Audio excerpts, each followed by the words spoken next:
Hello everyone, I'm Nightreign, and in today's video we are going to talk about 10 of the most common mistakes players make in Elden Ring Nightreign. Mistakes that can straight up ruin your run. So yeah, you definitely want to know about these. Let me know in the comments which of these you've been guilty of and if there's any others I should include in a future video like this. Alright, without any further ado, let's get straight into it. And the first mistake is reviving teammates at all costs. This is hands down the most common mistake I've seen, and I get why it happens. Your teammate goes down and your brain instantly goes like, I absolutely must revive him now. The problem is, that's how you both die actually. A lot of players stop paying attention to the boss the moment they go for the revive, and that makes them an easy target. They run in, try to bring someone back, and get smacked into the ground before doing anything useful. So let's break this down. There are moments where going for a revive makes sense, and others where it's just a death sentence. So it goes like this. If it's their first fall and you only need to deal 1 damage bar to bring them back, sure, go for it. Most classes can do that in 1-2 hits. For example, as a raider, I remember reviving teammates in just 1 jumping attack. If it's a second fall and 2 health bars, now you need to think more carefully. Only go for it if you got your ultimate ready to deal most of the revive damage, or the boss is 100% not targeting you for the next 5 seconds. If it's a third fall or more, honestly you should just forget about it. Unless both of your teammates are still alive and both have their ultimates, the odds of pulling off a safe revive are slim. And even if you succeed, just ask yourself, if this guy already died 3 times in a row, what are the chances that he will stay alive for more than 10 seconds? Yeah, exactly. Of course, there are some exceptions, and surely some ultimates are better for reviving than others. But the main point I'm trying to make is don't throw your whole run just to revive someone out of reflex. Evaluate the situation first.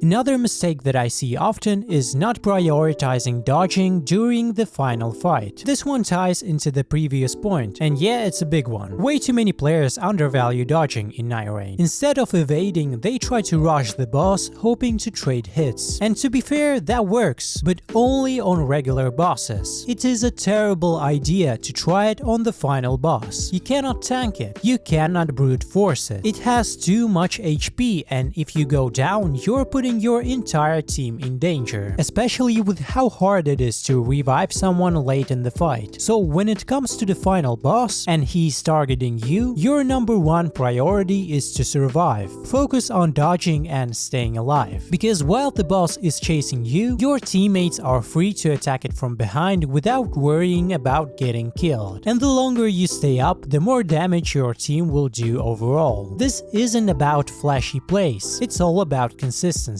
Sure, if you see a safe opening, take it, even if the boss is aggroed on you. But your default mindset should always be take as little damage as possible. Now, just to be clear, this advice mostly applies only to the final fight. During the early game when you're farming bosses for upgrades, yeah sure, rushing them down is often the right move. Time is tight and you want to move fast. But when it comes to the final boss, clean movement and consistency wins you the run.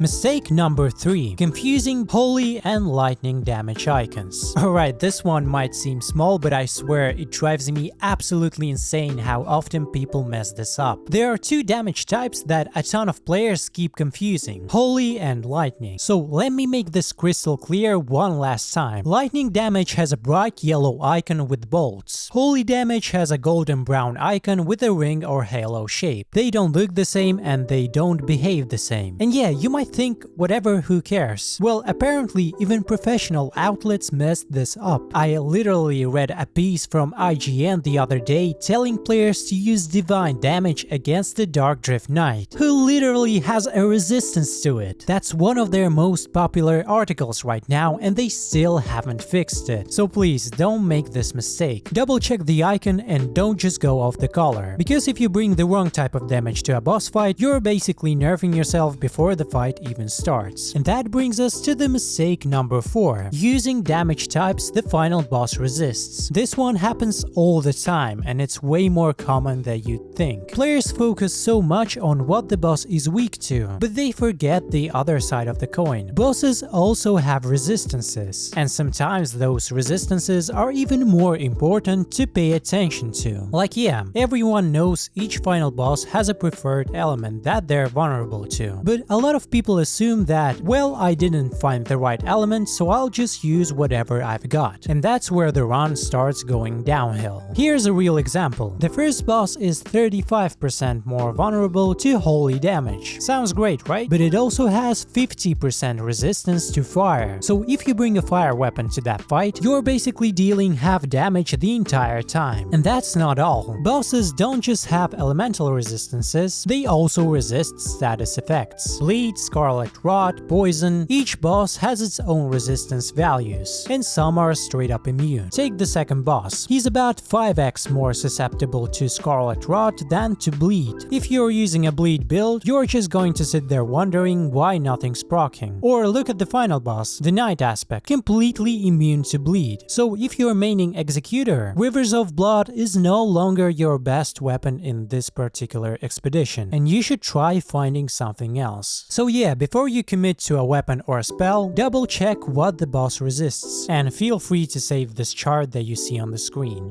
Okay, so mistake number 5. Picking weapons that don't match your class scaling. This one's super common and honestly, I don't even blame players for it. The game does a terrible job of explaining which weapons scale well with which classes during the actual run. But let me give you a classic example. Let's say you're playing Iron Knife, a bow-based class with high dexterity scaling. You see a legendary bow, the Lion Great Bow, and think, oh yeah, that's gotta be perfect. Except nope, that bow actually scales more with strength than dex. So yeah, you're using a weapon that doesn't even benefit from your best stat, and the game never tells you that directly. Same goes for the other classes. Raider is better for 2 axes than 2-handed swords, even though he looks like a greatsword guy. Executor can be just as deadly with dual whips as he is with katanas, and not all staffs or bows are created equal, especially when it comes to faith or intelligence scaling. So what can you do about it? Take some time between runs and visit the training grounds. There you can test literally every weapon in the game. Check their scaling, their damage output, and see how they fit your class. You don't have to memorize everything, but even a general idea of what weapon types match your scaling will help you make way better choices during a run. Because trust me, the wrong weapon can drag down your entire build, even if everything else is perfect.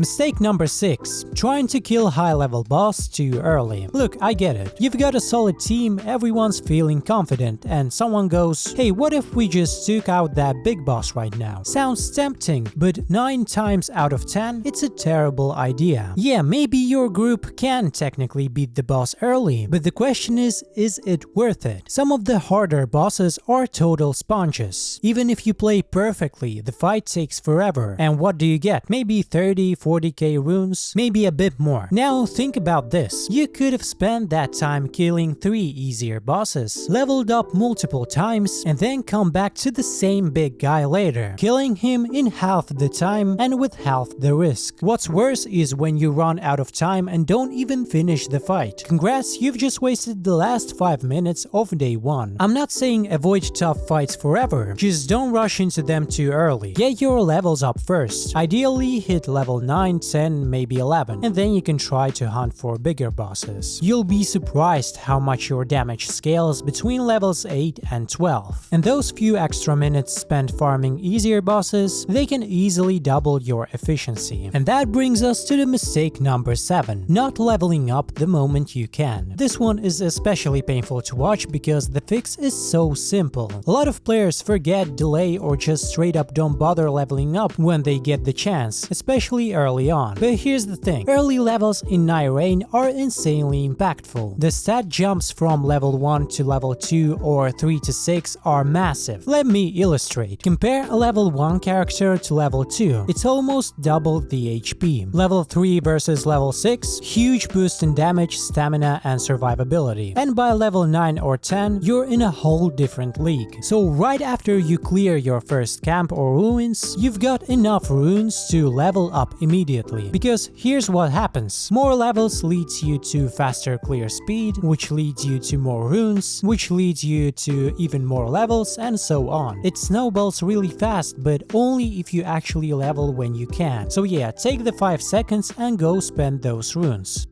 Mistake number 8. Splitting off from your team. I don't know why this keeps happening, but for some reason, some players just love to wander off on their own, sometimes even in full party runs. So let me make this simple. Just don't. Even if you can't solo clear a camp, what's the point if others aren't there to pick up the upgrade? And if you die while you're soloing there, no one's going to revive you. You just lost your level and brought nothing of value to the team. Now sure, sometimes splitting up briefly makes sense, like if someone missed a key upgrade and needs to backtrack while the rest push forward. Like that's fine as long as they catch up quickly. But full on splitting the ground, that's a fast track to wasted loot, botched revives and chaotic fights. And hey, if your teammates put a marker on the map, guess what? That usually means they actually want to go there. Don't just ignore it and wander off in the opposite direction. Stick together and move as a unit. It's cleaner, faster and way safer. Basically much more efficient. Mistake number 9. Forgetting to use your skills and ultimates. You'd be surprised how many players just forget they even have abilities. Like they pick a class, load into the game and play the whole run like it's the Elden Ring vanilla. No skills, no ults, just basic attacks. Look, I get it. In the final boss fight, yeah, it makes sense to hold off your ulti for the perfect moment. But during regular clearing, especially when time's tight, there's absolutely no reason to not use your skills on cooldown. Yeah, sure, different characters have different abilities. Some for damage, some for mobility, some for debuffing, but in general, you should be using them consistently. Here's a couple examples. Wilder's hook doesn't just help him close the gap between an enemy, it actually boosts his mobility, making him faster overall. Iron Eye's skill not only speeds him up, it also debuffs enemies. It drives me absolutely nuts how many people play him and never debuff enemies. And yeah, I get it, maybe you're not sure what your skill does. The in-game descriptions kinda sucks and don't help you much. But here's the deal, if you never use your skill, you'll never figure out how it works. So just spam it, test it and learn, and start playing your class at its full potential. Because otherwise you're basically fighting with one hand tied behind your back. And last but not least, mistake number 10. Ignoring special map events. Nightreign has a bunch of random events that can pop up during a run, and while some are optional, there are at least 2 you absolutely should never ignore. Let's break them down. The first one is the White Locust event. You'll know it's happening when you see black explosions and strange energy trails. Those will lead you to a boss, the White Locust. It's not a hard fight, but here's the catch. If you don't kill it, it will steal your runes permanently. So your levels there will be gone. No mercy, no refunds, just like From Software likes it. So yeah, if you see it happening, drop whatever you're doing and kill the thing ASAP. Second event is the Equilibrium Beast. Honestly, it's even worse than the Locusts. When this event triggers, a red circle appears on the map. That's where the Equilibrium Beast is, and until it's dead, you're missing about 40% of your max HP. And if you don't deal with it before the end of the day, that HP is gone forever for the rest of the expedition, which basically means the final boss's attacks are most probably going to one-shot you. So yeah, don't ignore these events. You might think, I'll deal with it later, but later might be too late. I made that mistake once with the Equilibrium Beast. I'd figured we'd get our HP back eventually. Spoiler, we didn't, and the rest of the run was a nightmare. And that's it for today's guide. If you enjoyed this video, drop a like, leave a comment, and don't forget to subscribe so you don't miss future Nightreign content. As always, my name is Nightreign, and I'll see you in the next one.